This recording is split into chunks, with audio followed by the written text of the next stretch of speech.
Ever since mid-July, people have been watching and waiting for the retaking of Kherson by Ukraine. And in the second week of November, it finally happened. Crowds of jubilant citizens came out to greet the liberators. Russian flags were torn down and burned as blue and yellow flags took their place in government buildings and monuments throughout the region. In the early days of the invasion, the taking of Kherson was a major defeat for Ukraine. With Kherson taken, Russia seemed to be a breath away from taking Mykolaiv, a city that was famous for building many of the ships of the Soviet Navy, including all of the Moskva-class cruisers. And then the Russian offensive stalled, not just near Kherson, but on all fronts. The Russians were stopped outside of Kiev, Chernihiv, Kharkiv, and of course near Mykolaiv. As the weeks and months dragged on and Ukrainian forces got more confident and got better equipment, especially with the arrival of HIMARS and the AGM-88 HARMS, Ukraine now began preparing their own counteroffensive. As the world media began to follow Ukrainian forces building in the Kherson region, an immediate blackout commenced. Russia shifted forces away from the Kharkiv region to reinforce Kherson. After all, Kherson is a notoriously difficult area to conduct armored warfare.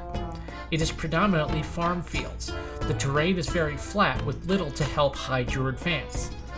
To make things worse, it was getting close to the fall, a time when the rains come and the ground turns to mud in Kherson. While the Russians and the world prepared for the upcoming operation, the Ukrainians made a breakthrough near Kharkiv and sent the Russians back all the way to Svatova and Lysychansk in the east, the exact area Russia had just diverted forces from to defend Kherson. Russia lost a great deal of men and equipment in the defeat and the hasty withdrawal from the area. Whole battalions in some cases simply left their vehicles and equipment behind and made a break for the only exits out of the area before Ukraine could spring the trap and seal them in the pocket.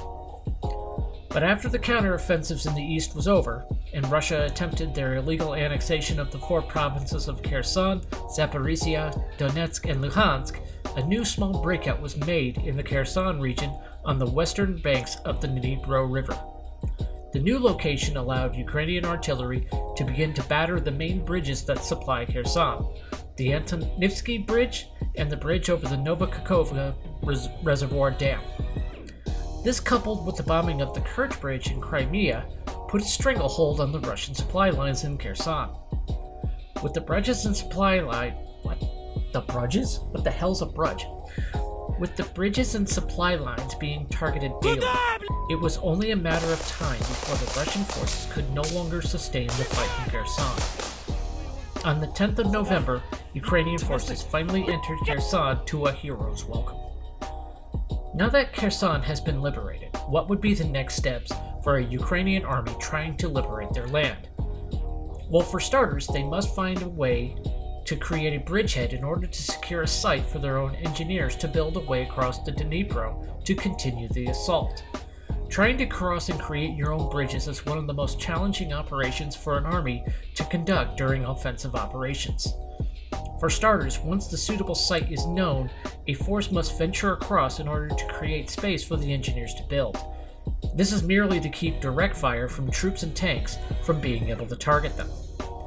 This, however, will not stop artillery rounds from trying to destroy pieces of the bridge as it is constructed. Once the bridge is built and troops are across, the offensive force must then expand the bridgeheads and try to connect the sites together in order to have a coherent battle line with which to press the attack forward and attempt a new breakout. But where would Ukraine go next? No matter the direction they will take, they need to take key road junctions to block supplies. The most likely targets would be the city of Melitopol, which controls major supply routes that would be coming from Rostov-on. Since the Kerch Bridge is damaged and operating at a reduced capacity, supplies coming from Krasnodar would be slowed, so taking this would choke off the Crimean Peninsula from its only fully operational overland supply route.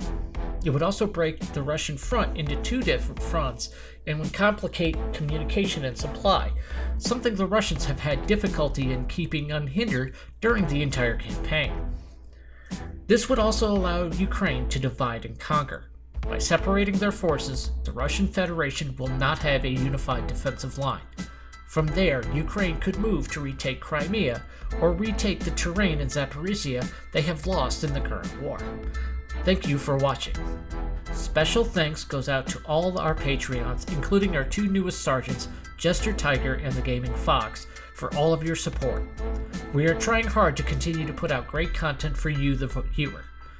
Please like and share these videos and hit that subscribe button if you haven't already done so.